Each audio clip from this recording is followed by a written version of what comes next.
नमस्कार शेतकरी बंधूंनो.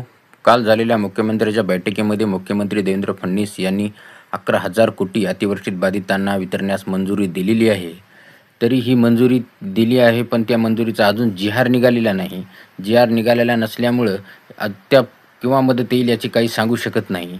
आणि मुख्यमंत्री देवेंद्र फडणवीस यांनी सांगितलेलं आहे की ही जी भरपाई आहे ही आम्ही रब्बीसाठी देऊ. आता रब्बीसाठी जर द्यायचं जर त्यांनी जर ठरवलं, तर मग ज्या शेतकऱ्यांचे जे कापूस आहे, तूर आहे, तर या शेतकऱ्यांना मग ही मदत देतील की नाही? जर सरसकट असेल तर मिळू शकते.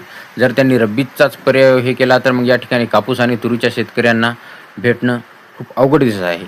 आणि यांनी कोणाला देणार काय नाही याबद्दल अद्याप कुठल्याच प्रकारचा या त्यांनी जी-आर काढलेला नाही. त्यामुळं अजूनसुद्धा शेतकरी संभ्रमात आहेत की ही मदत जी आहे ती कोणकोण्या शेतकऱ्यासाठी दिलेली आहे. फक्त शेतकऱ्याला मदत देऊ, देऊ, देऊ फक्त त्यांनी आश्वासन दिलेलं आहे. पण अद्याप कोणत्याच प्रकारची मदत ही शेतकऱ्यांना आलेली नाही.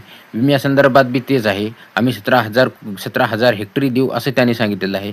पण अजून कापणी प्रयोगच पूर्ण झालेले नाही. कापणी प्रयोग पूर्ण होतील, ते कंपनीला जातील. कंपनीला गेल्याच्या नंतर या संदर्भात निर्णय घेतला जाईल. म्हणून पीक विमा संदर्भात तर पीक विमा तर लवकर भेटेल असं काही वाटत नाही. कारण प्रयोग झालं, सर्व प्रक्रिया झाल्याशिवाय शेतकऱ्यांना विमा भेटणं अवघड आहे. तरी मित्रांनो, जर कोणी माझ्या चॅनलवर नवीन असेल तर त्याने एक लाईक आणि सबस्क्राईब करा, म्हणजे अशाच आपल्याला जी शेतकीविषयक माहिती भेटत जाईल. धन्यवाद.